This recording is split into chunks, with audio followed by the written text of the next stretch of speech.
Namaste and welcome to this exciting episode of Sathology Debunking Mythology. Sathology means science of truth or study of truth. Opposite of that is mythology, which means science or study of fake, lie, or imagination. Sathology comes from the root Sanskrit word called Sat, and mythology comes from the root Sanskrit word called myth, ma, choti ki matra or tha. So I have a very special guest. You all love him very much, and I think you are a big fan of his work on Sanatan economics and geoeconomics. So let us welcome Dr. Ankit Shah. नमस्ते viewers. नमस्ते नमस्ते। तो आपने तो पूरा Twitter पे पूरी दुनिया उठा ली है एकदम हवा में लग रहा है because everyone is commenting on your tweets. So ये प्राइम मिनिस्टर मोदी का जो विजिट है अमेरिका में इतना हाइप है, ऐसा लग रहा है कि अमेरिका हिंदूमय हो गया है। Hindu America is become a Hindu nation. New York से लेके डैलस से लेके 21 cities organized a welcoming street party for Narendra Modi and Biden. मेरे को कहीं ऐसा लग रहा है कहीं बाइडन ये ना बोल दे कि आप ही अमेरिका के राष्ट्रपति हैं, कहीं गलती से उसके मुंह से निकल ना जाए। तो आपको क्या लग रहा है हिंदू वेव देख के अमेरिका में? देखिए आदित्य जी, जो भी अभी ये जो विजिट है इसका बहुत ज्यादा जियोपॉलिटिकल इम्पोर्टेंस है। और उसकी रीजन ये है कि ये एक तरह से ग्लोबल पोलिसिंग का जो रोल यूनाइटेड स्टेट्स का श्रिंक होने जा रहा है। तो एक हैंडओवर प्रोसेस मैं मानता हूं इस इवेंट को, जहां पे प्राइम मिनिस्टर मोदी को वो वेलकम और वो एक बॉस वाला स्टेटस मिलने जा रहा है यूएस डीप स्टेट के उस फैक्शन का, जो अपना फ्यूचर इंडिया के फ्यूचर के साथ जोड़ के देखते हैं। तो पूरा जो एक नेट सिक्योरिटी प्रोवाइडर का जो रोल है इंडियन सब कॉन्टिनेंट का, जो मैं अपने इतने टॉक से जो हम बताते आ रहे थे कि सऊदी अरेबिया, लाओस से लेके लाओस कंबोडिया तक का पूरा रीजन, जिसका जो ग्लोबल पुलिसिंग या नेवल सिक्योरिटी जो बोलो या नेट सिक्योरिटी प्रोवाइडर रोल बोलो, तो वो इंडिया के खाके में जा रहा है। और ये उसी उसी चीज का ये सेरेमनी हो रहा है जो प्राइम मिनिस्टर का विजिट है। और ये विजिट ना हो पाता अगर टेक्नोलॉजी ट्रांसफर वाली डील्स इसमें मौजूद ना होती। तो बहुत ही क्लियर लास्ट 6 मंथ से हमें ये पता है कि किस तरह से सारे जो कंपनीज के बॉसेस हैं, गूगल हो गया, माइक्रोसॉफ्ट है, या कोई भी बड़ी यूएस की कंपनीज या वेस्ट की कंपनीज, उन सबके हेड्स जो हैं वो इंडिया विजिट पे आए। कैसे वो इंडिया हेड्स को लेके गए, तब जाके उनको प्राइम मिनिस्टर के साथ मीटिंग का मौका मिला। और फिर इन सभी के पास प्लान्स थे, कॉन्क्रीट प्लान्स थे कि कैसे इंडिया में इन्वेस्ट करना है अब, और कैसे ऑपरेशन शिफ्ट करने हैं इंडिया में। और हमने ये भी देखा कि जैसे वो सारे कंपनीज के हेड्स इंडिया से वापस यूएस गए, तो उन्होंने यूएस में ऑफिसेज वेकेट किए और ले ऑफ भी अनाउंस किए। तो ये एक तरह से मैं सिग्नलिंग मानता हूं इस बात का कि एक एक्सेप्टेंस आ चुका है इंडिया के लिए उस रोल का, जो इस सेंचुरी में बहुत ही आगे जाने वाला है पूरे रीजन में और पूरे वर्ल्ड में। और अगर आपने प्राइम मिनिस्टर का इंटरव्यू अगर देखा हो जो उन्होंने अभी रिसेंट दिया यूएस के मीडिया को, तो उन्होंने बताया कि हम कोई ऐसा रोल नहीं देख रहे कि किसी कंट्री को हम रिप्लेस करने जा रहे हैं। मतलब उनका मतलब ये था उस बात से कि हम, आप जो ये बातें चला रहे हैं फ्रेंड शोरिंग वाली, कि चाइना से हम सप्लाई चेन उठा के अब इंडिया में डालेंगे, तो प्राइम मिनिस्टर ने एक तरह से इनडायरेक्ट हिंट दे दिया कि हम चाइना के रिप्लेसमेंट नहीं है। मतलब हम वो चीप लेबर वाला वर्क नहीं करने वाले, ना ही हम डॉलर रेफरेंसिंग पे एक्सपोर्ट्स करने वाले हैं, या हम एक्सपोर्ट्स मॉडल अपनाने वाले हैं। तो एक तो वो हो गया, और दूसरा उन्होंने बताया कि इंडिया का खुद का एक बड़ा ग्लोबल रोल होगा। तो बहुत ही क्लियर उन्होंने बता दिया है कि जो ये पूरा डायनामिक चेंजेस होने वाला है ये पूरे डिकेड में regarding Jio politics of the world, उसमें भारत का बहुत ही इंपॉर्टेंट और लीडिंग पोजीशन वाला रोल रहने वाला है। और बहुत ही साफ पता चलता है आदित्य जी के अगर वेस्ट ने कुछ अपना जियोपॉलिटिकल रेलेवेंस बचाना है नए वर्ल्ड ऑर्डर में, तो भारत के अलावा और कोई ब्रिज नहीं है उनका ईस्ट की कंट्रीज के साथ, जैसे चाइना और रशिया जैसे ग्लोबल पावर्स हो गए। तो इंडिया एक ही है जो एक ब्रिज बन सकता है ईस्ट और वेस्ट के बीच, और उसी ब्रिज की जो स्टेटस है उसकी वजह से आज इंडिया की वो पोजीशन आ चुकी है जहां पे सारे वर्ल्ड के बड़े प्लेयर्स ना सिर्फ आना जाना शुरू कर रहे हैं, पर उनको क्या डिसीजन लेना है, क्या एजेंडा सेटिंग होगा, वो भी अब इंडिया तय करता है। मतलब अभी जो G20 में जैसे प्राइम मिनिस्टर मोदी ने बताया कि साउथ अफ्रीकन यूनियन को अब अंदर इंक्लूड कर दिया जाए G20 में as a union, separate union, तो आपने देखा कि कैसे हर जगह से अप्रूवल आ गया। तो एक ग्लोबल साउथ का जो पूरा लीडरशिप उन्होंने लिया है उसकी झलकियां अब हम देखेंगे ये यूएस वाली विजिट में। और जहां तक जो डिटेल्स आई हैं कि 20 से ज्यादा कंपनीज के सीईओज सारे लाइंड अप है फॉर द मीटिंग, और सबके पास कुछ ना कुछ इंडिया के लिए प्लान्स हैं कि क्या ऑपरेशन शिफ्ट करना है, क्या टेक ट्रांसफर करना है। सिर्फ एक इंडिगो का ऑर्डर कुछ 500 प्लेन्स के ऊपर का है। तो आप समझ सकते हैं कि किस प्रकार की मैसिव इकोनॉमी।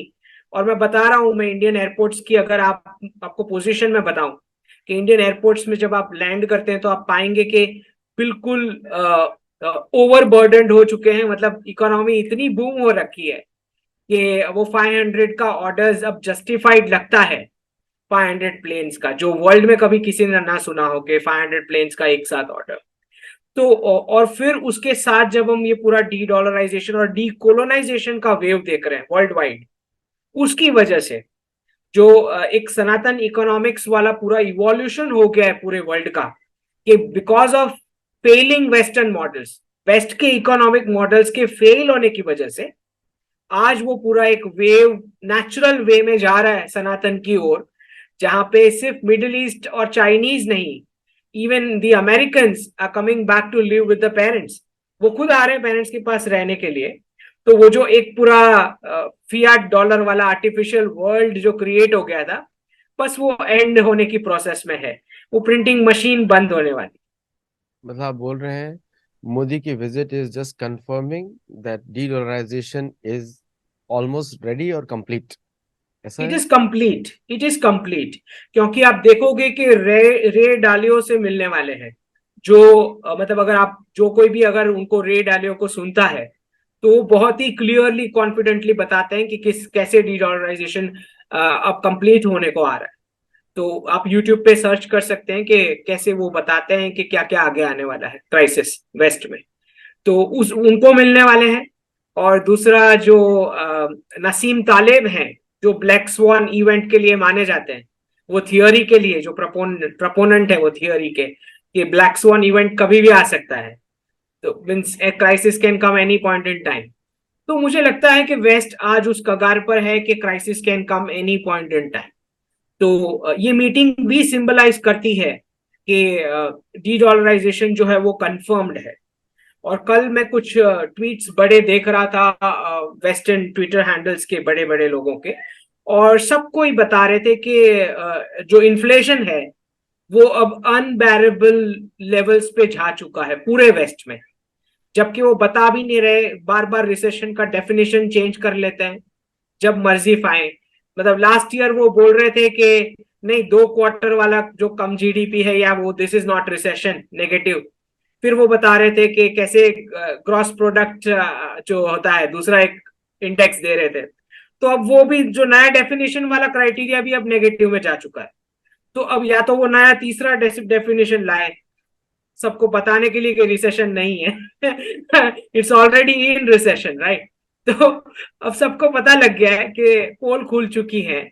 और ब्लिंकन को जिस तरह से डेलिबरेटली इंसल्ट किया गया है, मतलब आपको मानने में नहीं आएगा कि कोई visiting secretary of state United states का, जिसको नीचे कारपेट तक नहीं है, रिसीव करने के लिए कोई आया नहीं है, कोई प्रोटोकॉल नहीं है इक्विवेलेंट। वरना you have to send equivalent जो आपका काउंटर पार्ट होता है वो कंट्री का टू रिसीव हिम। तो ये खाली चाइना में नहीं हुआ है, ये सऊदी अरेबिया में भी हुआ। No carpet at the tarmac, receive करने कोई इक्विवेलेंट पोजीशन वाला ऑफिशियल नहीं आया, नथिंग। तो और फिर जैसे वो अंदर जाते हैं, आप देखते हैं कि अमेरिका का फ्लैग तक नहीं है पीछे बैकग्राउंड में। तो जिस तरह से डेलिबरेट इंसल्ट हो रहा है, सऊदी अरेबिया में हुआ, फिर अब चाइना में हुआ, और चाइना में जो समझ में आया कि ना उनको ज्वाइंट कॉन्फ्रेंस तक नहीं मिली प्रेस के लिए, और फिर उनको जाना पड़ा यूएस एम्बेसी इन चाइना, जहां पे उन्होंने पीछे फ्लैग्स रखे और फिर बता रहे हैं जो भी बता रहे हैं, अकेले बता रहे हैं, नो चाइनीज रिप्रेजेंटेटिव। तो जो सिचुएशन लग रही है बहुत ही ग्रिम है। मतलब मुझे नहीं पता कि अमेरिकन को पता भी है या नहीं कि क्या चल रहा है, बट जिस तरह से डेलिबरेट इंसल्ट हुआ है हर जगह, लुक्स लाइक कि सबने जॉइंटली डिसाइड किया है ऐसा करने को।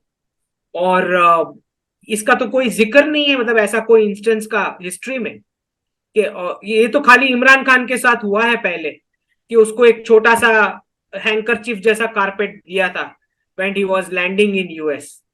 और तो कोई इंस्टेंस नहीं मिलता है ऐसा डेलिबरेट इंसल्ट का। तो या तो फिर वो विजिट अनइनवाइटेड गए थे, पता नहीं, दो दो कंट्री तो अनइनवाइटेड कोई नहीं जाता। तो I don't know what the thing is, fall out is, but जहां तक मैं देख रहा हूँ वेस्टर्न मीडिया में ज्यादा जिक्र नहीं है, लेकिन सोशल मीडिया में तो सब बता रहे हैं। और फिर ताइवान पे जो उन्होंने कमेंट डाला कि हम वी डोंट सपोर्ट इंडिपेंडेंस, और we will not go in, मतलब on behalf of Taiwan we are not going to get into it.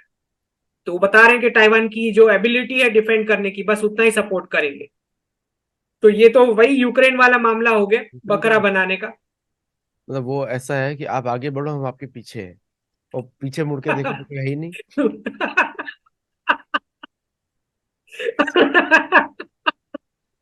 मतलब हम लोग जब आपस में दोस्त लोग खेलते थे तो बोलते थे तुम जाके पिटो, हम पीछे ताली बजा रहे हैं।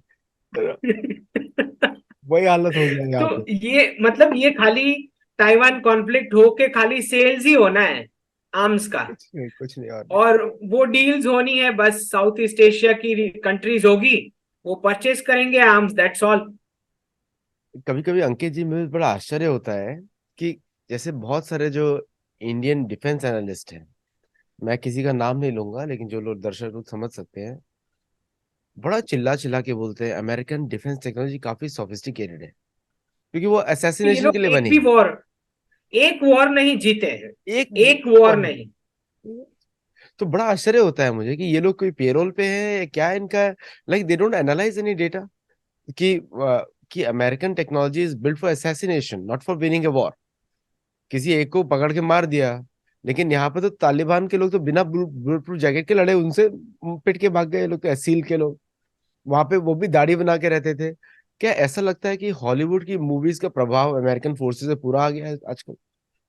नहीं, ये मुझे लगता है आदित्य जी कि जिस प्रकार का ये एक मिलिट्री इंडस्ट्रियल कॉम्प्लेक्स बना था, उसका डिजाइन ही ये था कि प्रॉफिट्स का ही ऑब्जेक्टिव है।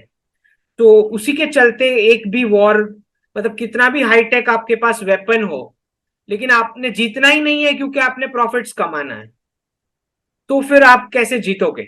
तो वो सारा अफगानिस्तान वॉर ले लो, वियतनाम ले लो, इराक का वॉर ले लो, कभी कंक्लूड ही नहीं हुआ वो वॉर, आज तक नहीं हुआ, क्योंकि फिर सीरिया से आपको हर जगह से ऑयल चोरी करना है। तो ना वो कुछ एक भी वॉर कंप्लीट नहीं हुए। और अफगानिस्तान से तो जिस तरह से एब्रप्ट एग्जिट हुई है, तो मुझे तो बिल्कुल सरप्राइज नहीं लगता आज जब वेस्ट के मीडियन मीडिया पोर्टल्स हैं, जब वो लिखते हैं कि France wants to go into BRICS, तो उनको क्यों शॉक लग रहा है? जब आप अफगानिस्तान एग्जिट एब्रप्टली किए, 20 साल का war on terror, fake war on terror करके, तो आपके नाटो के जो एलाइज हैं उनको पता लग गया कि आप बेवकूफ बना रहे हैं। तो अब आपको सरप्राइज नहीं होना चाहिए अगर वो ब्रिक्स के लिए अप्लाई कर रहे हैं। Why are you surprised, right?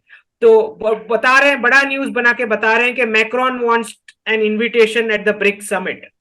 Y will not he want, right? आपने आपने यूरोपियन कंट्रीज का जो डैमेज किया है ये यूक्रेन कॉन्फ्लिक्ट वाली स्क्रिप्ट चला के, फॉर सम डिफेंस डील्स और वो सब, एनर्जी का भी आपने प्रॉफिट किया। Like at the cost of Europeans, right? आपने जो रशियन ऑयल और गैस है उसको राउट करके यूरोप में बेचा एट सरप्लस प्रीमियम, तो उनको पता नहीं लगेगा। And then you are surprised कि वो क्यों ब्रिक्स ज्वाइन करना चाहेंगे। तो सबको पता चलता है कि पूरा स्क्रिप्टेड है। ये पूरी डी डॉलराइजेशन की एक स्क्रिप्ट चल रही है जिसमें बस टैक्स पेयर्स और सिटीजन्स को मीडिया के थ्रू रॉन्ग इंफॉर्मेशन देख के फिर बताएंगे कि ब्लैक स्वान इवेंट हो गया, ऐसा आएगा न्यूज में, राइट? अमेरिकन पॉपुलेशन पे तो मुझे बहुत दया आती है, और कभी कभी हम लोग को भी लगता है, अब हमारा संबंध तो मोस्टली सनातन धर्म से रहता है, तो वी डोंट फील मच। लेकिन बड़ा दया आती है इन लोगों के ऊपर, सच लेस इन्फॉर्म्ड पीपल, और हर तरफ से एक्सप्लॉइट किया जाता है। And American are the first guinea pigs. सारे एक्सपेरिमेंट इनके ऊपर होते हैं, दवाई से लेके सब कुछ तक। और उसके बाद भी हमारे कुछ जो लोग हैं बोलते हैं जय अमेरिका बार बार, और भी पहुंचेंगे मोदी से मिलने, सब लोग पहुंचेंगे, बिना उसके पीछे सब बुराई करने वाले हैं। अच्छा, आपने जो पॉइंट्स बताए इसमें बड़ा इंपॉर्टेंट है। आपने ब्लैक स्वॉन का नाम लिया, डीडोलराइजेशन के रेड आलियो का नाम लिया। एक नया डेवलपमेंट हुई थी अभी अमेरिका में कि टेक ट्रांसफर टू इंडिया, उस पर बहुत डिस्कशन चल रहा है। तो मतलब आप, you have studied America so much, ये टेक ट्रांसफर कभी अमेरिका करने वाला है या उसके अंदर कंडीशंस रखने वाली है? क्योंकि इंजन 414 जो इंजन है वो अमेरिका के एडवांस प्लेन पे यूज होता ही नहीं है। F-18 तो 1975 का प्लेन है, हाँ, 1975 ट्रू, उसमें यूज होता है। और ट्रू। उसमें भी अभी अमेरिका अगर आपको लेफ्ट हैंड से कुछ देगा ना, तो राइट हैंड पे वो आपकी यहाँ से पकड़ के रखेगा वो। हाँ। सो कहाँ तक ये फिजिबल है, और हाउ प्रैक्टिकल इट इज? इसमें आदित्य जी हमें ये समझना है कि इंजन टेक्नोलॉजी के ऊपर इंडिया का जो वर्क है वो बहुत ही लिमिटेड रहा। और उसके पीछे भी आपको पता ही है कि कैसे हमारे साइंटिस्ट जो है और बड़े इंजीनियर्स हैं, जो रिसर्चर्स हैं, उनको कौन मार डालता था, ये सबको पता है, ये पब्लिक इंफॉर्मेशन है। एक भी एक भी हमारा इंडियन साइंटिस्ट कोई मरा हो और उसके पीछे चाइनीज हैंड हो, ऐसा एक भी इंसिडेंट नहीं है। तो अभी मैं जो डेटा देख रहा था कि 1500 से ज्यादा भारतीय साइंटिस्ट को मार दिया गया, और उसमें एक में भी कोई रशियन या चाइनीज हैंड नहीं है। तो आप समझ सकते हैं कि किसका रोल होगा। ठीक।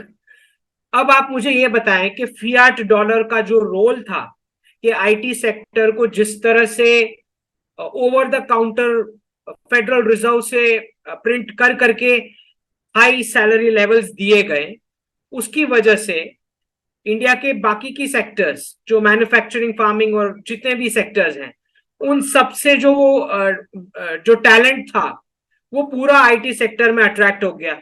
मतलब आज समझ लो किसी ने मैकेनिकल इंजीनियरिंग करी है, इसके बावजूद वो आईटी सेक्टर में वर्क कर रहा है। क्यों उसको नहीं आता फिर भी? क्यों? क्योंकि पे स्केल वो फियाट डॉलर वाला है, राइट?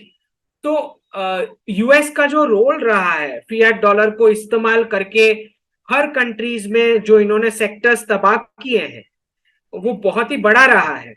और मैं बता दूं कि ई कॉमर्स सेक्टर में जो भी इंडियंस, और सारी कंट्रीज में ये हुआ है, सिर्फ इंडिया में नहीं, ई कॉमर्स सेक्टर में जिस तरह से वेंचर कैपिटलिस्ट ने स्टार्टअप से फंड किया, सिलिकॉन वैली से सारी और वॉल स्ट्रीट से फंडिंग हुई है, वही फियाट डॉलर वाली प्रिंटिंग मशीन से। तो आपने प्रोडक्ट्स बेचे बिलो कॉस्ट, हैवी डिस्काउंट देते हुए इंडियंस को, जिसकी वजह से सारी एंटरप्रेन्योरशिप कंट्री में खत्म हो गई। जो रिटेल शॉप्स जो थी, एमएसएमई और एसएमई, ये फियाट डॉलर ने हर एक कंट्री में तबाह किए एंटरप्रेन्योर्स को। ठीक है, क्योंकि एंटरप्रेन्योर शॉप लेके बैठा होता है तो उसको तो फिक्स्ड कॉस्ट लगता है शॉप का, एम्प्लॉयज को सैलरी देने का, राइट, ये सब। तो ये जो ई कॉमर्स पोर्टल में यूएस ने फंडिंग करके रिटेल सेक्टर को तबाह किया, ऑफलाइन ट्रेड को सारी कंट्रीज में, ये भी फियाट डॉलर का रोल था। तो जो जो बदमाशियां की है वेस्ट ने, और उसी के नतीजा जो है वो अब आज जो वेस्ट है वो भुगत रहा है। तो आपका जो ये क्वेश्चन है टेक्नोलॉजी ट्रांसफर वाला, क्योंकि ये क्वेश्चन मुझे मिलता है कि बहुत सारे एनआरआईज के ग्रुप्स हैं जो बार बार पॉइंट आउट करते हैं कि आपको तो 40 साल हो गए, आपने अभी तक नहीं बनाया इंजन, आपके पास तो क्या आपके पास टैलेंट है, आप क्यों नहीं बना पाए ये वो। तो इनको इनको मैं बताता हूँ कि किस तरह से साइंटिस्ट को मार दिया गया, किस तरह से बाकी के सेक्टर्स में से टैलेंट को हटा के आईटी सेक्टर में कूली कूली वाले टास्क पे फिएट डॉलर वाली सैलरीज दी गई इतने साल तक। तो आपने जो जो हमें डैमेज किया है वो पूरा काउंटिंग में है हमारे लिस्ट में। अब बात आती है ये टेक्नोलॉजी ट्रांसफर वाली डील्स की, जो मैं समझ रहा हूं कि जो यूएस डीप स्टेट का जो फैक्शन है मिलिट्री इंडस्ट्रियल कॉम्प्लेक्स वाला, जो यहाँ ऑपरेशन शिफ्ट करके प्रॉफिटेबिलिटी खोज रहा है, जो चाह रहा है यहाँ ऑपरेशन शिफ्ट करने की पूरे ये डिकेड में और प्रॉफिटेबिलिटी के लिए, क्योंकि उसको मैन्युफैक्चरिंग प्रोडक्शन ही नहीं, एक्सपोर्ट्स के भी ऑर्डर्स का उनका प्लान है लॉन्ग टर्म। तो मुझे लगता है कि जो टेक्नोलॉजी ट्रांसफर अभी स्टार्टिंग में हो रही है वो हमें लग सकता है कि कम हो रही है, या कुछ ऐसी टेक्नोलॉजी मिल रही है जो शायद अब यूजेबल नहीं हो या अब इतनी रेलेवेंट ना हो।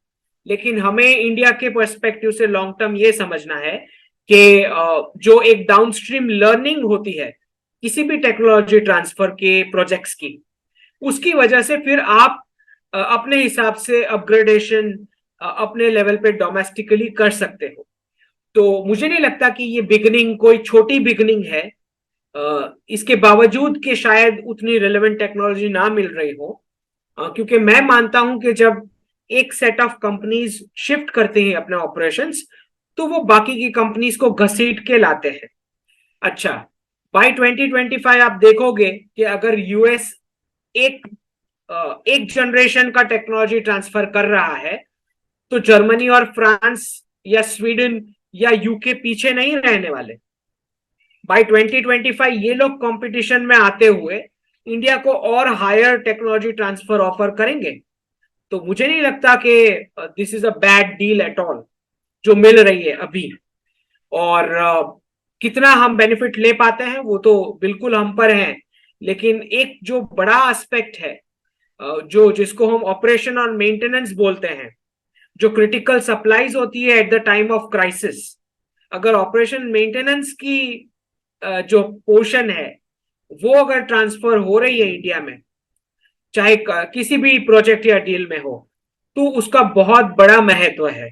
क्योंकि अगर वो प्रोडक्ट वर्ल्ड में किसी भी कंट्री में बेचा गया है, राइट, तो अगर उसका ऑपरेशन मेंटेनेंस या क्रिटिकल सप्लाईज इंडिया से रिपेयर वर्क और वो होना है, तो वो सारी कंट्रीज भी इनडायरेक्टली एक तरह से डिपेंडेंट हो जाएगी for good relations with India. क्योंकि जब क्रिटिकल टाइम आता है तब वो सप्लाईज बहुत इंपॉर्टेंट होती है। नहीं, अभी इंडियन एयरफोर्स और नेवी ने जो एक्सरसाइजेस किया था ओशन में, गल्फ ऑफ ईडन से लेके मलाका स्ट्रेट्स तक 7-7 घंटे का फ्लाइट्स लिया, मालदीव्स पे डेगो गार्सिया तक प्लेन घूम कर आए, और वो भी सिंगल रिफ्यूलिंग में विदाउट लैंडिंग, और बॉम्ब्स भी ड्रॉप किए साथ में, लोगों को शायद मालूम ना हो, बॉम्ब्स भी ड्रॉप किए हैं। तो मतलब डमी बॉम्ब्स, रियल बॉम्ब नहीं किए। हम लोग चाहते थे रियल वाला बीच में कर दे ईडन जाते वक्त, लेकिन नहीं हुआ। लेकिन they have shown a capability to patrol the entire Indian ocean region. एक तरह का मैसेज भी है अमेरिका को कि आप जाइए अटलांटिक में रहिए, खर्चा थोड़ा कम करिए, और हम लोग यहाँ पे मैनेज करते हैं। एंड एक वो मैसेज भी है, और दूसरा मैसेज ये भी है चाइनीज नेवी को और दूसरी नेवीज को कि ये हमारा बैकयार्ड है, इसमें यहाँ पे ज्यादा गेम्स, इसको शांत रखा जाए। ये आपके लिए भी अच्छा है, आपके ट्रेड के लिए भी अच्छा है, हम लोगों के लिए भी अच्छा है। लेकिन क्या आपको ऐसा लगता है, and looking at American history, उनके जितने दोस्त हुए हैं उनको उन्होंने सबसे ज्यादा मारा है। हम्म। मतलब उनकी दोस्ती बहुत महंगी पड़ती है लोगों को, जो जो दोस्त बनाए सब तबाह। ताइवान को आप देख ही रहे, यूक्रेन तो अभी चल ही रहा है, रिहर्सल चल ही रहा है सामने। हम्म। पाकिस्तान का इतिहास हम देख चुके हैं कि पूरी हम्म। आईएसआई जो है सीआईए की एक सबॉर्डिनेट एजेंसी है भारत में गंदगी फैलाने के लिए। तो हम्म। तो इस रोल को देखते हुए ऑटोमेटिकली इंडियंस का ट्रस्ट रशियंस पे ज्यादा रहता है। लेकिन ऐसा नहीं कि रशियन भी थोड़ा पीछे है। इंदिरा गांधी के समय में मित्रों की नारकाइज कोई भी पढ़ सकता है कि बैग्स ऑफ कैश और given to Indira Gandhi, and it was banned, that book was banned in India, but is hmm. Available on Amazon now, people can download. पता हम्म। लगेगा कि कितने बैग्स पहुंचे थे इंदिरा गांधी के ऑफिस में। और सो डू यू थिंक कि अमेरिका का जो इतना दोस्ती दिखा रहा है भारत को, उसकी मजबूरी तो है ही, you know that very well. लेकिन क्या कितना लंबे समय तक ट्रस्ट कर सकता है अमेरिका, भारत अमेरिका को? कोई भी देश तो ट्रस्ट करने से रहा नहीं अभी।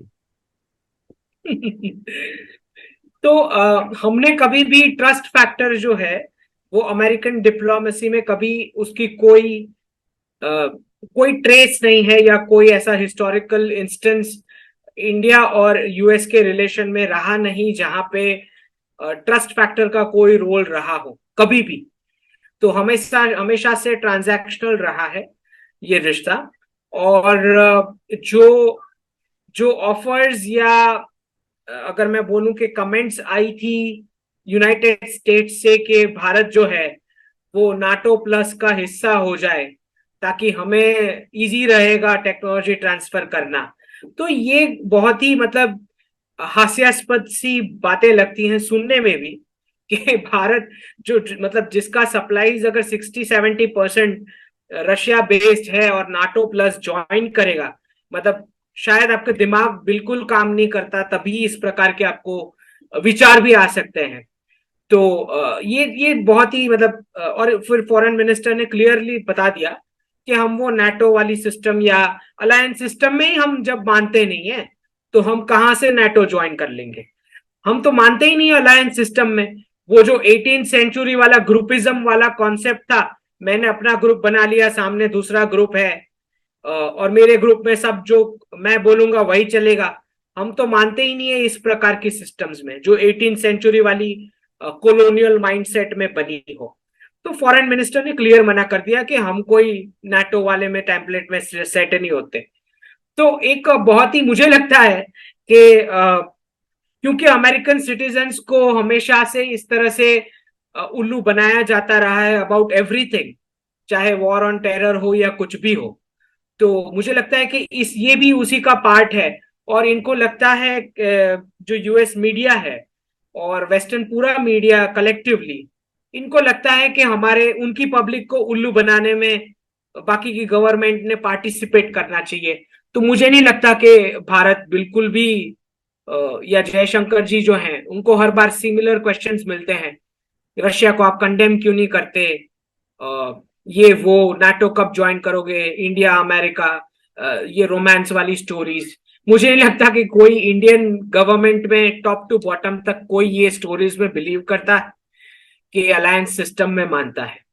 और जहां तक मुझे समझ में आता है कि जिस दिन से प्राइम मिनिस्टर ने सुभाष बोस और लाल बहादुर शास्त्री वाली फाइल्स एक्सेस की होगी, उस दिन से मुझे लगता है, ये मेरा पर्सनल रीडिंग है, कि उसी दिन से रशिया और यूएस दोनों को क्लियर इंस्ट्रक्शंस दे दिए गए होंगे कि आप गलती से भी इंडिया के लिए कभी एलाई वर्ड इस्तेमाल नहीं करेंगे, ऑफिशियली कभी भी नहीं करेंगे।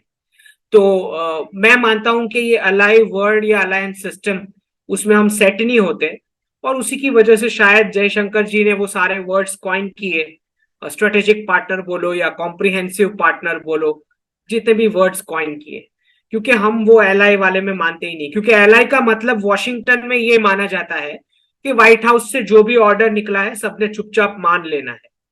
तो बिल्कुल इंडिया उसमें सेट नहीं होगा। ठीक। तो जहां तक ट्रस्ट फैक्टर का क्वेश्चन है, वो मिसिंग है।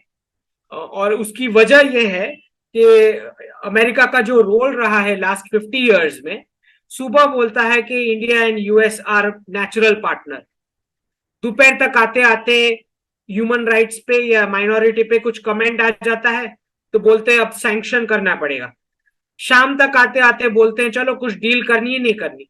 तो इनका जो ये फ्लिप फ्लॉप है उसकी वजह से शायद ट्रस्ट फैक्टर कभी बैठा ही नहीं, जिसकी वजह से मुझे लगता है कि बड़ी वाली कोई डिफेंस डील्स भी शायद इसी वजह से ना हो पाई हो। और कितना आप ट्रस्ट कर सकते हो जब वॉर होगा कि आपको क्रिटिकल सप्लाईज मिलेगी वहां से, ये भी एक फैक्टर आज तक था डाउटफुल, जिसकी वजह से कोई बड़ी डील्स नहीं हो पाई। पर अब जो लग रहा है विच इज के जॉइंट प्रोडक्शन यहाँ इंडिया में होना है ऑफसेट क्लॉजेस के साथ, 70-80% टेक्नोलॉजी ट्रांसफर जो भी बता रहे हैं जी इंजन के बारे में, मुझे लगता है कि जब ऑपरेशन शिफ्ट होंगे और एक्सपोर्ट्स ऑर्डर्स और जॉइंट कोलैबोरेशन की बात हो रही है, तो थोड़ा थोड़ा आई थिंक ट्रस्ट वाला थोड़ा फैक्टर थोड़ा इंप्रूव होगा इसके बाद। बट डाउट तो हमेशा बैक ऑफ द माइंड रहेगा ही। अगर आप सप्लाईज के लिए कंप्लीटली डिपेंडेंट रहेंगे तो मुझे नहीं लगता कि वैसा वाला रिलेशनशिप आप यूएस के साथ रख सकते हो। जहां तक आपने रशिया के बारे में बताया, तो रशिया का हमेशा से जो अलायंस था वो गांधी फैमिली से था, वो इंडिया के साथ नहीं था। लोगों को ये जानना जरूरी है, वो कभी इंडिया के साथ अलायंस में नहीं थे, वो गांधी फैमिली के साथ अलायंस में थे।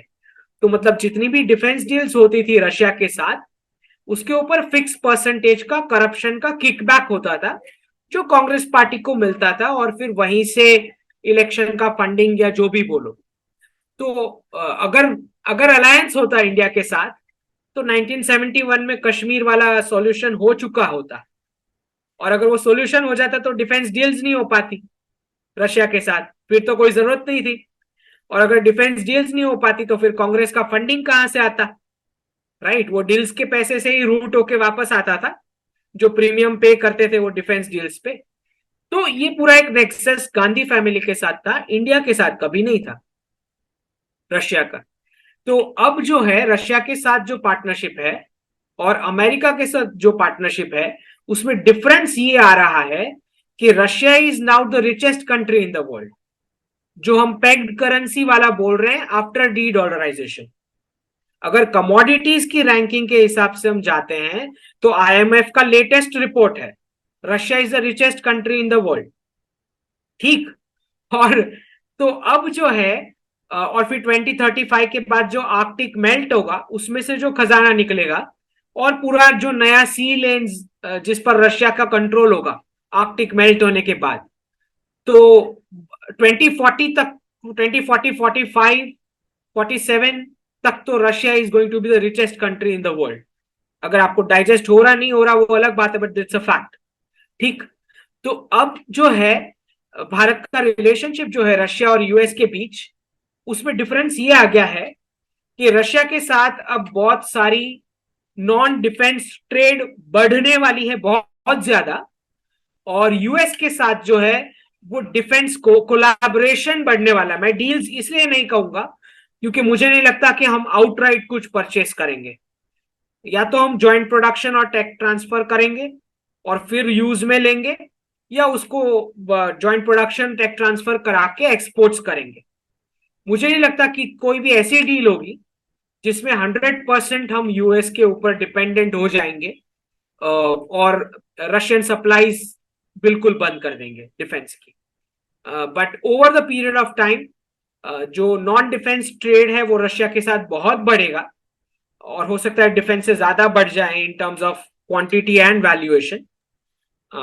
और यूएस के साथ जो है डिफेंस कोलैबोरेशन आगे आगे बढ़ता जाएगा, क्योंकि पूरे पूरे इंडियन सब कॉन्टिनेंट का करना है, और उसका केपेक्स का बोझ जो है वो सारी कंट्रीज बांटेगी।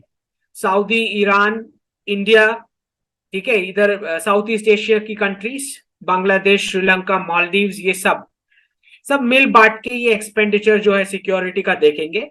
और इनमें से किसी भी कंट्री को टेक ट्रांसफर या जॉइंट प्रोडक्शन नहीं हो सकता यूएस से, वो इंडिया को ही सिलेक्ट करेंगे। तो फिर पाकिस्तान का क्या होगा? पाकिस्तान का कुछ भी देने के लिए नहीं है।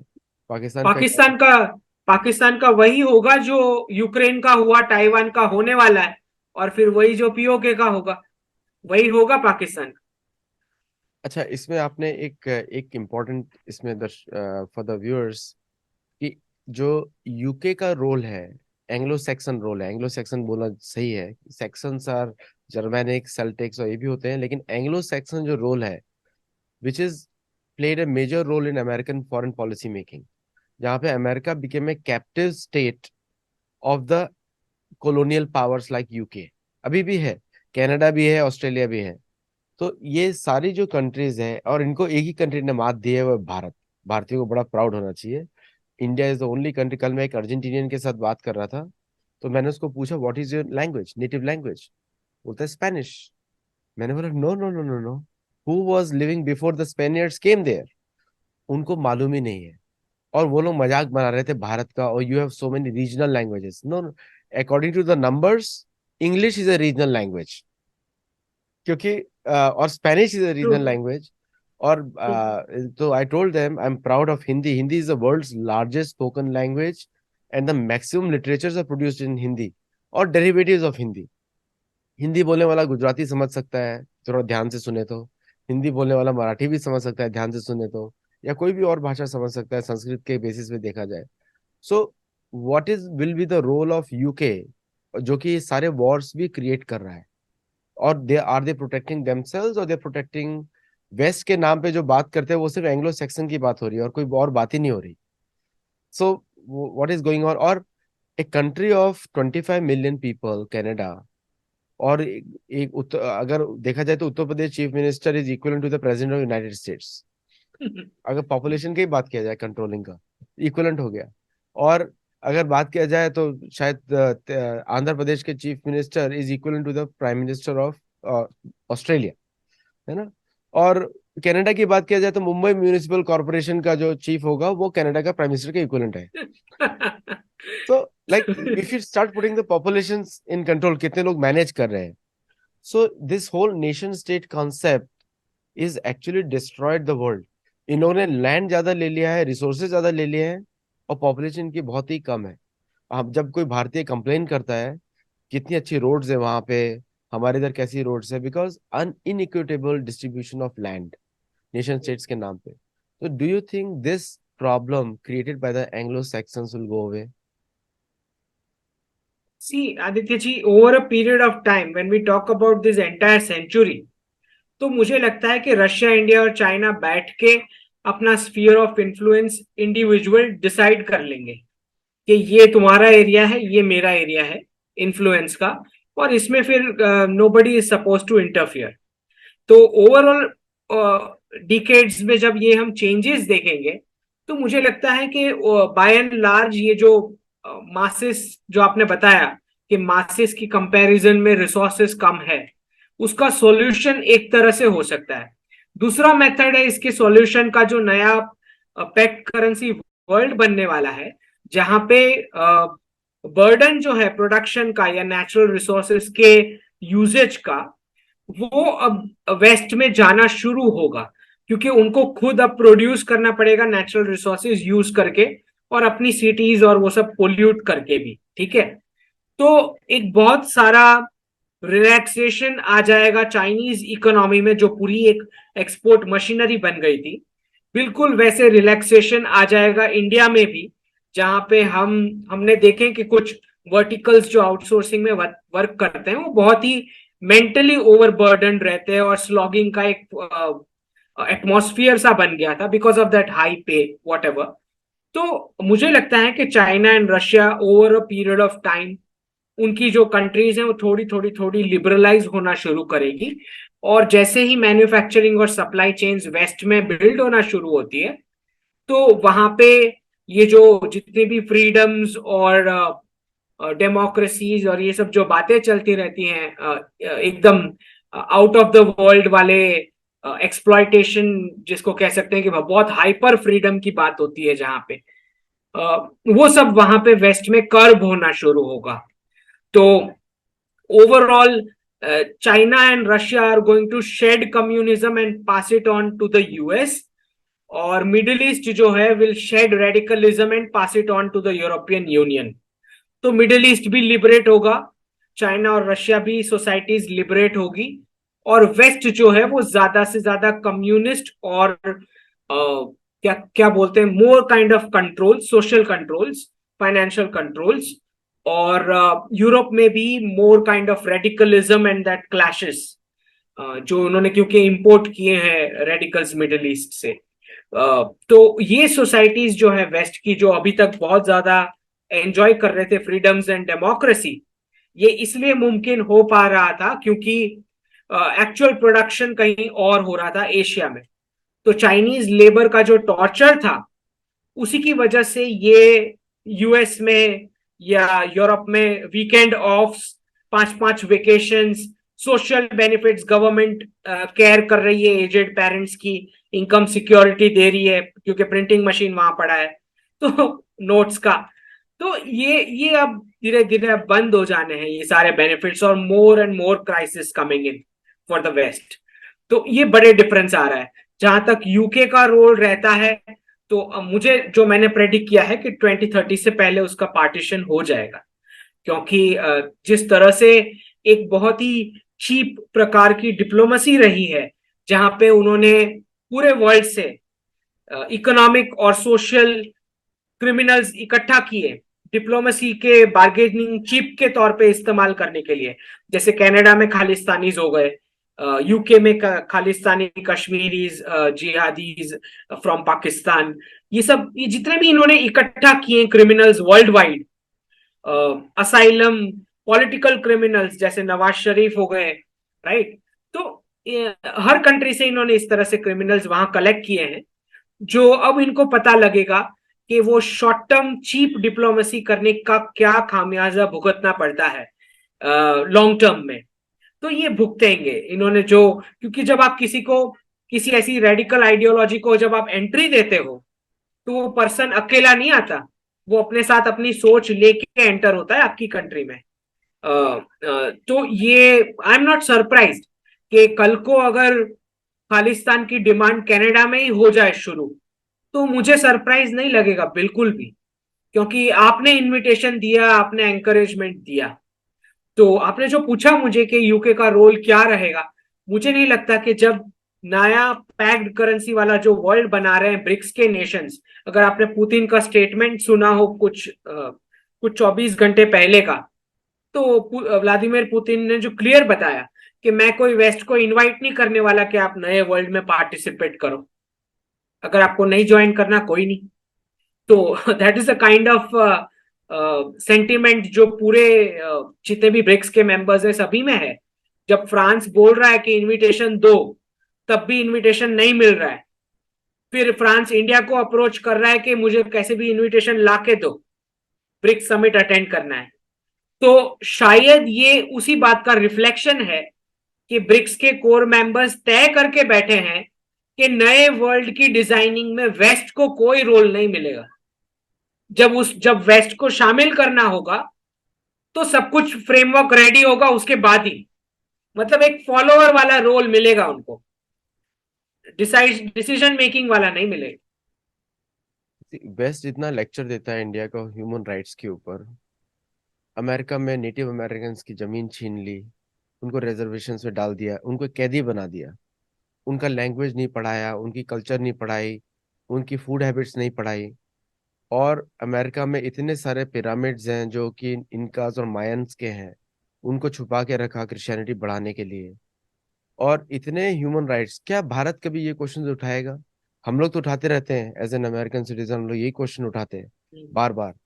हमारे इंडियन अमेरिकन कुछ और बातें करते हैं, लेकिन हम लोग, not all of them, some of them are very good, but मैं बात कर रहा हूँ मेजोरिटी की। मेजोरिटी एक अंधी सी दुनिया में है, अमेरिका अमेरिका अमेरिका, क्योंकि उनकी दुनिया सैन होजे से बाहर निकलती नहीं है, या अर्बन सेंटर से बाहर ही नहीं निकलती है। और उनके लिए biggest prize of possession is to own a Tesla nowadays. ऐसा बहुत सारे नहीं है, बहुत सारे इंडियन अमेरिकन अच्छा भी सोचते हैं। हमारे बहुत सारे लोग हैं जो गाय की रक्षा के लिए लगे हुए हैं अमेरिका में। और cow is a worshipped animal even for native American. वो बिसॉन्स को मारते नहीं थे, क्योंकि उनके लिए बहुत ही इम्पोर्टेंट एनिमल था। वुल्स उनके लिए बहुत इंपॉर्टेंट थे। क्या क्या भारत कभी इसके ये सब क्वेश्चंस उठाएगा, टफ क्वेश्चंस? कि अभी प्राइम मिनिस्टर मोदी आ रहे हैं, पूछना चाहिए कि आपने सिर्फ हिंदुओं को टारगेट क्यों किया कास्ट सिस्टम पे? आपने सिर्फ ह्यूमन राइट्स पे हमको लेक्चर क्यों सुनाते हैं बाद में? यूएससीआर है, सबको मालूम है, सीआई की एजेंसी है, सबको मालूम है। पूरे उसमें एक भी हिंदू नहीं है, और एक भी उसमें मतलब हिंदू नाम की एक औरत है, लेकिन वो हिंदू नहीं है, वो कांग्रेस पार्टी की मेंबर लग रही है। और राहुल गांधी तो इधर ट्रक ही चला रहे हैं हर जगह। मोदी जी प्लेन में उतरेंगे, वो ट्रक चला रहे हैं इधर। सो क्या आपको क्या लगता है कि भारत ये टफ क्वेश्चंस अमेरिका को भी पूछेगा? ये ये बोले कि ये प्लेन का डील लेते हैं, पहले आप ये भी करो साथ में। लाइक द वे अमेरिका करता था हमारे साथ, हम भी स्टार्ट पुटिंग कंडीशन। हमको आपको टेक्नोलॉजी चाहिए, लेकिन हमको ये भी आपको करके देना पड़ेगा, नहीं तो हम फ्रांस से खरीद लेंगे, क्योंकि रॉल्स रॉयस ने ऑफर किया है, फ्रांस ने ऑफर किया इंजन। तो can India will ask tough questions? देखिए आदित्य जी, भारत की जो संस्कृति रही है, हमने कभी भी किसी के ऊपर इम्पोजिशन वाली जो थियोरी या आइडियोलॉजी, इम्पोजिशन कब आप किसी पे करते हैं? जब आप खुद इनसिक्योर होते हैं तब किसी पे आप इम्पोजिशन की बातें करते हैं। तो भारत की कभी ये आइडियोलॉजी रही नहीं। आप कभी नहीं पाएंगे कि कोई भी रशियन, कोई भी चाइनीज, कोई भी जापानीज या कोई भी इंडियन कभी भी असेसमेंट कर रहा है कि अमेरिका कैसे चलाना चाहिए। ठीक, कभी भी आपने नहीं पाया कि किसी भी एशियन कंट्री ने रिपोर्ट बाहर निकाला कि अमेरिका में कितना क्राइम है या अमेरिका की रैंकिंग क्या है करप्शन की। ठीक, तो ये एक हिंदू वर्च्यू है जो पूरे, क्योंकि एशियन सब कॉन्टिनेंट में पूरे में दिखेगा आपको, क्योंकि ये भारत का ही एक इन्फ्लुएंस है हर जगह, कि जो सनातन फैमिली की वर्च्यू है कि हम अपनी स्ट्रेटेजिक ऑटोनॉमी रखेंगे, हम किसी पे इम्पोजिशन नहीं करते। तो इसका बेनिफिट लेते हुए वेस्ट ने हर जगह जितने भी इंस्टीट्यूशंस एस्टैब्लिश किए, और आप देखेंगे इतनी इनकी बदमाशी इतनी है कि जब ये लोग क्राइम रिपोर्ट करते हैं सारी कंट्रीज का, तो उस चार्ट में टोटल क्राइम का नंबर्स दिखाएंगे, उस हिसाब से रैंकिंग करते हैं। जब इनकम का चार्ट बनाते हैं तब पर कैपिटा इनकम बनाते हैं, तो उसमें एशिया का सबसे कम आएगा क्योंकि हाईएस्ट पॉपुलेशन है। तो इनकी जो बदमाशी है अब इतनी एक्सपोज हो चुकी है, इनके रिपोर्ट्स पे अब सारी कंट्रीज हंसती है। और शायद मुझे लगता है कि इसी का रिफ्लेक्शन है कि यूएस स्टेट डिपार्टमेंट में कुछ लेडी एम्प्लॉयज हुआ करती थी जो सुबह शाम सारी कंट्री को एडवाइस देने का काम, ये रिपोर्ट्स और इंडेक्सेस के रैंकिंग का जिक्र करने का काम करते रहते थे। मुझे लगता है कि पिछले 2-3 महीने से उन सारी वुमेन एम्प्लॉयज को हटा दिया गया है यूएस स्टेट डिपार्टमेंट से। एटलीस्ट बोलने से तो हटा ही दिया गया है ऑफिशियली, जो मैं देख पा रहा हूं। तो ये वेलकम चेंज है, शायद उनको रियलाइज हो गया कि अब सब हंसते हैं हमारे रिपोर्ट्स पे, सीधा फाड़ के डस्टबिन में फेंक देते हैं। तो शायद उसी वजह से ये थोड़ा चेंज आया है, जो मैंने देखा कि यूएस स्टेट डिपार्टमेंट में नाउ अब जो स्टेटमेंट्स आती हैं उसमें ऑफिशियली तो कम से कम सबको एडवाइजरी देना बंद कर दिया है, क्योंकि ये जहां भी ब्लिंकन जाते हैं हर जगह फिर उनका इंसल्ट होता है, क्योंकि जब जब आप वो अब तो उनको हैबिट हो चुकी है। इनफैक्ट अगर आप देखोगे कि 10-12 कंट्रीज को बुलाया है तो सारे जो फॉरेन मिनिस्टर लिटरली उनको धक्का देके साइड में निकाल रहे हैं। तो ये और भारत ने तो ऑटो रिक्शा में भी सवारी करवा दी। तो ये जो है ना, अब सबके सब। और अगर आप देखेंगे साउथ अफ्रीका की जो फॉरेन मिनिस्टर है, नालेदी पेंडोर करके हैं, उनका तो फेस का एक्सप्रेशन ही चेंज हो जाता है ब्लिंकन को देख के। तो, तो ये धीरे धीरे जो है सब में ऐसा हो गया है कि मतलब इसको हटाओ, ये चाहिए नहीं यहाँ पे। तो एक उस तरह का फीलिंग अब हर कंट्री को आ रहा है। शायद उसी की वजह से अब सुधरना पड़ रहा है इनको। अफ्रीका में 75 मिलिट्री बेसिस है, यूरोप के 75। और ये मेरे को पब्लिकली कैलकुलेशन वाला इंफॉर्मेशन है, हाँ, कितने अनडिस्क्लोज है पता नहीं। और अफ्रीकन यूनियन में हर जगह बेइज्जती हो रही है, फ्रांस मैक्रोन के सामने उसकी हो गई, और अमेरिका के कमला हैरिस की हो गई, जो वहां पे बोलने गई थी आप ट्रांसजेंडर के लॉज बनाइए तो उसको भी उन्होंने गाली दिया। मतलब अमेरिका का क्या एक्सपोर्ट ट्रांसजेंडरिज्म रह गया अभी, कि अभी दुनिया में सब जगह ये करना, कि कोई और बचा नहीं, कुछ और चीजें बची नहीं अभी। अमेरिका के क्लासेस में, अमेरिका के जो क्लासेस होते हैं आपके एजुकेशन इंस्टीट्यूशन, उसमें नहीं, बच्चे जो हैं वो ये आपके मेरे नहीं बोले, मतलब हाँ। तो बच्चे जो है ये जेंडर ट्रांजिशन वाला ही पढ़ रहे हैं, क्योंकि उनके असाइनमेंट्स और प्रोजेक्ट्स जो है वो इंडिया के 11th क्लास के बच्चे आईडी पासवर्ड लेके कंप्लीट कर लेते हैं 100-200 डॉलर में, पोस्ट ग्रेजुएट के प्रोजेक्ट्स। तो वो बस अब यूएस वेस्ट के स्टूडेंट्स अब जेंडर ट्रांजिशन की क्लास में इंटरेस्ट ले रहे हैं, बाकी किसी क्लास में अब उनको इंटरेस्ट नहीं है। हाँ, अभी अभी कैलिफोर्निया में तो मुंह खोलने में डर लगता है, कैशियर के पास जाएंगे, आपको बोलेंगे ही और शी, क्या बोलें पता नहीं लगेगा हम लोगों को, क्योंकि अभी हम लोग को चुप रहना पड़ेगा। ठीक है, लॉ है, हर चीज में लॉ है। सो एक आखिरी क्वेश्चन, इंडिया में हर चीज इंपोर्ट होती है अमेरिका से, मतलब गलत आइडियोलॉजीज में। ऐसा नहीं कि हर चीज इंपोर्ट होती है, हम लोग एक्सपोर्ट भी कर रहे हैं, भगवद गीता का रीडिंग, रामायण महाभारत का रीडिंग। तो ये नैरेटिव भी भारत के सिटीज में आ चुका है, अमेरिका का नैरेटिव। और American words are use freely. और अमेरिका, इंडिया में तो कुछ लोग ऐसे हैं जो कवि बुलाते हैं और आदि पुरुष के नाम पर कुछ बकवास पुरुष बना के मूवी चला रहे हैं, है ना। हम्म, तो ये भी एक वेस्टर्न आइडियोलॉजी का टेम्पलेट है जिसपे वो लोग हम्म। काम कर रहे हैं। तो ये जो वेस्टर्न इन्फ्लुएंस सेलिब्रिटीज हैं, जो भारत के शास्त्रों को मिस इंटरप्रेट कर रहे हैं, उनके लिए क्या एक मैसेज आप दे सकते हैं? देखिए, इनका जो है जो सॉफ्ट पावर कोलोनाइजेशन का एक पूरा वेव चलाया वेस्ट ने, हर कंट्री में चलाया, सिर्फ भारत की बात नहीं है। तो उसमें टीवी सीरियल से लेके हॉलीवुड की जितनी भी मूवीज थी, उसमें हर जगह आप देखोगे कि नॉन अमेरिकन कंट्रीज के जो लीडर्स हैं या जो कैरेक्टर्स दिखाए गए हैं, वो हमेशा लो प्रोफाइल दिखाए गए, लेस इंटेलिजेंट बताए गए, लेस पावरफुल बताए गए। तो एक ये जब ये कंटिन्यूअस हैमरिंग होती है 30 40 50 इयर्स की, और फिर ब्रांड्स का जो वेव चला वेस्ट से, जिसमें हमारा जो एलिट वर्ग था वो पूरा इन्फ्लुएंस होके अमेरिकनाइज्ड हो गया कि नहीं नहीं, ऐसी ब्रांड्स तो इंडिया में मिल ही नहीं सकती, right, this is something which is premium. तो जब आप कुछ लोकल बना हुआ, जब आप अपनी खुद की सेल्फ एस्टीम के साथ अटैच ही नहीं करते, तो धीरे धीरे आप अपनी चीजों को डिग्रेड करना शुरू कर देते हो, उनको डिसरिस्पेक्ट करना शुरू कर देते हो, फिर उनको इंसल्ट करना शुरू कर देते हो। ये उसी का नतीजा है जो हम देखते हैं अर्बनाइज्ड एरियाज में, जहां पे बोला जाता है नहीं नहीं, वेस्ट ही अच्छा है, हम तो वेकेशन में वहां चले जाएंगे, that kind of an attitude. तो मुझे लगता है कि जब इकोनॉमिक क्राइसिस हिट करेगा वेस्ट में, और उसके इम्पैक्ट के चलते तभी इनका दिमाग कुछ ठीक होना है, ये जिनको भी कोलोनाइज्ड माइंडसेट हो चुका है, राइट। जब वो स्पोर्ट्स क्लब शिफ्ट होके मिडिल ईस्ट आ रही है, राइट, जब वो एयरबस का जो है वो यहां बनेगा, राइट, जब लॉकहीड मार्टिन का जो लेटेस्ट वाला होगा जब इंडिया में बनना शुरू होगा, तो मुझे लगता है कि ये माइंडसेट ऑटोमेटिकली ग्रूम होना शुरू हो जाएगा ऐसे वर्ल्ड के लिए जहां पे भारत वापस वही पोजीशन पे आ रहा है जो 300 साल पहले हुआ करता था, right.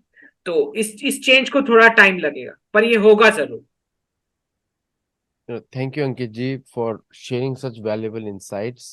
And thank you all the viewers for loving it. Please like, share, subscribe, and let us know your feedback. और एक लास्ट क्वेश्चन। तो अभी यहाँ से, अभी प्राइम मिनिस्टर मोदी का विजिट शुरू हो चुका है, आज प्रधानमंत्री हैं यहाँ पर, अमेरिका में है, और योग दिवस भी मन रहा है बहुत अच्छी तरह। और शायद मेरी बुक काफी धड़ल्ले से बिकी है इस बार न्यूयॉर्क में, ट्रांसेंडिंग द माइंड।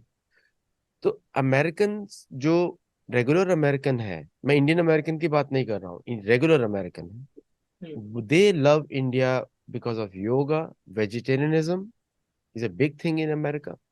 और तीसरा, द फिलॉसफी ऑफ कर्म, हर जगह बात होती है। और जो मतलब एक तरीके से देखा जाए, हिंदुआइजेशन ऑफ अमेरिका चल रहा है, चाहे वो मुसलमान हो चाहे कोई भी हो। अभी लोगों को बड़ा आश्चर्य होगा, बहुत सारे ईरानी मुसलमान योग के गुरु हैं, और अमेरिका भी, इंडिया भी आते हैं। बहुत सारे सऊदी मुसलमान अमेरिका में योग सिखाते हैं सिर्फ। लेकिन जो इंडियन बिजनेस एसोसिएशन हैं, ये महा सेक्युलर। मैं नाम लूंगा यहाँ पे, द इंडस एंटरप्रेन्योर्स टाई, बड़ा ग्रुप है। और वहां पे अगर आप हिंदू की बात करते हैं, बोलते हैं नहीं नहीं नहीं, we are secular, we have some Pakistani गरीब पीपल इन द ग्रुप। गरीब बोलता हूं मैं क्योंकि सब गरीब नवाज है, तो गरीब लोग हैं, उनकी चुप रहना है, उनको बात सुननी है। And because of that, those groups are not able to increase influence because they have adopted a very secular stance, Congress वाला stance लिया है। तो what will happen to those groups who are like this, resisting Hindu wave and trying to be ultra secular for the future, जब America भी जा रहा है नीचे? तो जितने भी जो जो जो ग्रुप्स हैं या ऐसी पॉपुलेशन है जो ये रेसिस्ट करती है अपना खुद का ओरिजिन या खुद का थॉट प्रोसेस को डिसरिस्पेक्ट करके अननेचुरल वे में बिहेव करती है, तो उन उन सारे ये ऐसे वेव्स का जो है, ये वेव्स की डेथ भी अननेचुरल हो जाती है।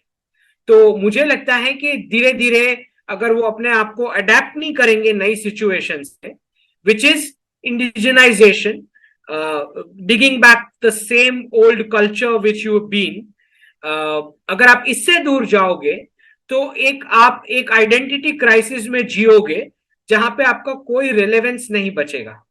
तो वो खुद से अपना रिलेवेंस खो देंगे अगर उन्होंने टाइम पे अपने आप को अडेप्ट नहीं किया। ये तो नेचुरल फ्लो है, और सनातन धर्म हमेशा से ही नेचुरल फ्लो और नेचुरल सीकिंग से ही रहा है। तो जब तक वो खुद से नहीं अपनाएंगे, तो तब तक तो उनके लिए बहुत मुश्किल होने वाली है, क्योंकि उनको ये डाइजेस्ट भी नहीं होंगे जो ये नए चेंजेस आ रहे हैं। तो फिर एक कोने में बैठे रहेंगे, ना उनको कोई पूछेगा, क्योंकि वर्ल्ड किसी के लिए रुकता नहीं है।